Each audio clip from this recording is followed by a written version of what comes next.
Let me get one thing straight. White folks, don't let white guilt fuck up this comedy show, all right? Yeah, for real. Like, slavery happened 300 years ago. Get over yourself, all right? For real. Like, do any of y'all still own slaves? The Mexicans don't count. See, y'all gotta get something about me, all right? I say ignorant shit. But I say it for a reason. It's because I'm ugly. Now,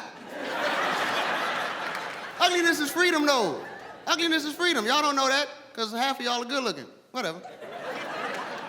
No, ugliness is freedom because I can say what I want to. It's not like I'm gonna talk myself out of some ass I wasn't gonna get in the first place. So that gives you a certain freedom to say whatever you want to. Like, for instance, California, I'm getting used to y'all. But y'all are like prejudiced against ugly people out here. Y'all don't even notice that, because most of y'all are good looking. Y'all don't notice. Like, California is the only place where I saw a pretty person walking down the street, looked at an ugly person, and actually said to them, "What the fuck are you doing out in broad daylight? Like, where's your bag at?" Rude. Like y'all actually treat ugly people like we picked our own face out. Y'all act like God gave me a catalog and this is the model I chose out of that bitch. Like Denzel, no, don't want that one, God. Yeah, God, that's the one. Give me the one that looks like a cross between Chris Rock and Buckwheat. I'll take that one right there. That ain't supposed to be that funny. No, that's why I think we should have a National Ugly Day. We should. Where you just mandatorily have to say something nice to somebody ugly. Because you do it for fat people all the time. You know you do.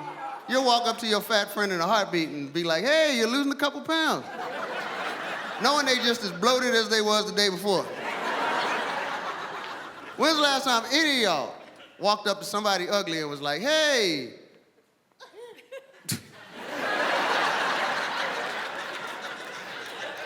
Looks like your cross eyes straightening out. I'll take that as never. See what I mean? Dog, I'm just happy to be here, man, because last week somebody stole my stove. Yeah, broke in my house and stole my stove, and that's all they took. Because I'm from D.C., I had to move to Compton where it's safe, and they stole my stuff. That's all they took. And I'm a criminal. I'm an ex-con. So I think like a criminal. And I got good shit in my house. I got a big screen. I got the entertainment system. But somebody only took my stove, which means thinking like a criminal, somebody broke in my house, looked at all of my shit, and said to themselves, "We might be able to get something for the stove." That's depressing. And if there's any cops in here, God bless y'all. Y'all got a hard-ass job for real. But it's cops in here, God bless you. You got a hard-ass job, but you asked some stupid-ass questions, all right? I called the cops. First thing he asked me was, did I have any suspects who might want my stove? I'm like, Martha Stewart, motherfucker, could you find my stove? Then he gonna ask me, when did I notice that my stove was missing? I'm like, probably when I had to rub 2 sticks together to make my damn dinner. Could you find my stove? They found it. Somebody pawned my stove.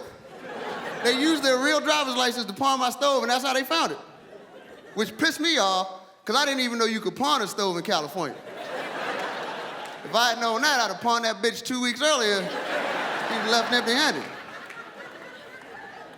Dog, people assume a lot of stuff about me, man. They see me. Like, I am a NASCAR fan. I am. I might be talking crazy because I don't smoke weed no more. I'm not lying. Fuck all of y'all. Now, no, and y'all, San Bernardino, y'all are the reason why I don't smoke weed no more. I was here like a year ago. Me and a friend of mine from D.C. Right out here, matter of fact, we was out there high as shit. Minding our own business, selling drugs, and the cops jumped out on us. Do y'all realize the cops down here have dogs? Thanks for telling me now.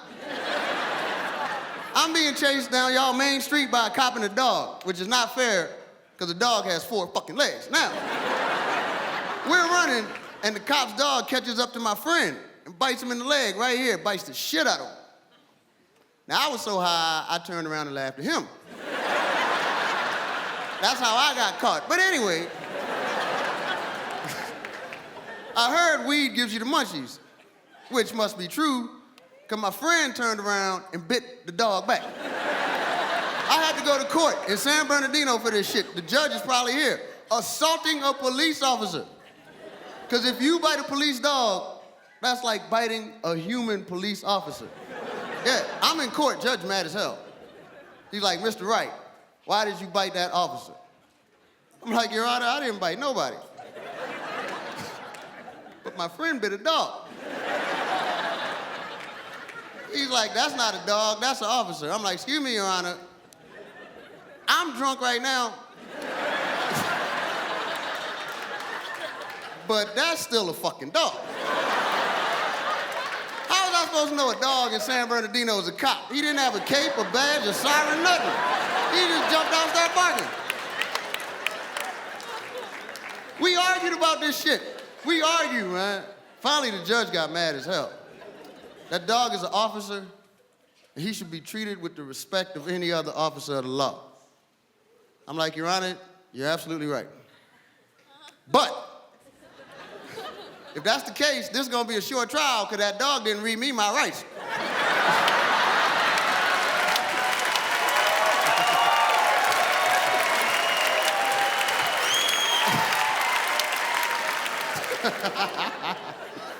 People think I'm freaked out by doing a show like this. Not at all. I've done plenty of shows for the Klan.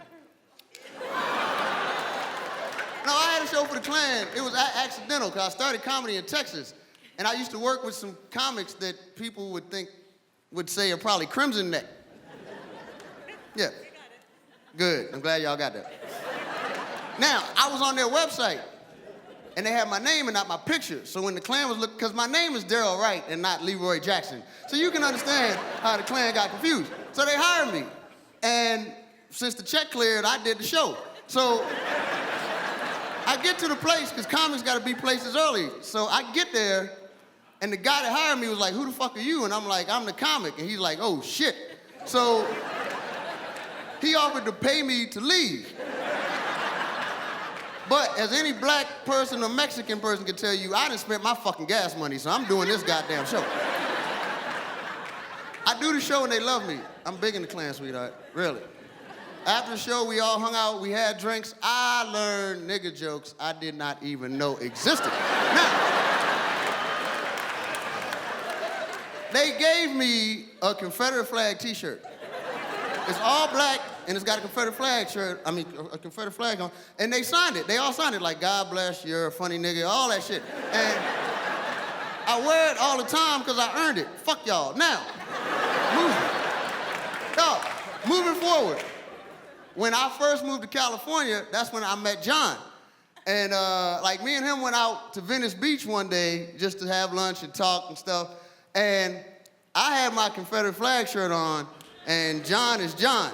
So needless to say, we got a lot of stares from people. So finally, the only dude that had enough nuts to say something was this coffee shop ass nigga that skateboarded up to me. Oh, y'all know what a coffee shop nigga is, San Bernardino. One of those black guys with the dreadlocks, does poetry, named Knowledge or Wisdom or some bullshit like that. He skateboarded up to me. Like, bruh, do you know what that shirt means? I'm like, yeah, it means they lost.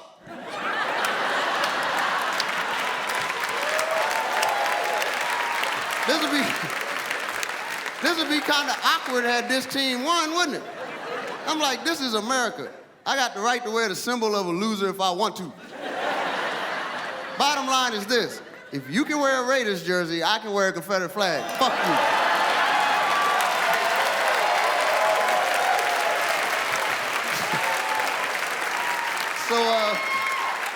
So now this is where it gets interesting. So since the Black Power shit didn't work on me, he turned to John. And what people don't know about John, he talking about yachts and shit like that. He wasn't always rich. John is an actor, which means he was broke. Like, he went to Juilliard with a bunch of black people. He had to live in bad neighborhoods in New York. So all of his white guilt is gone, because he done lived among black folks in the wild, like National Geographic. So he turned to John, this is no joke.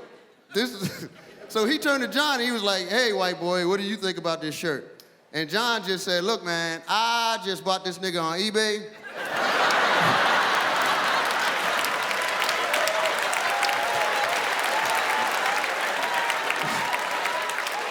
And I will dress him any fucking way I feel like.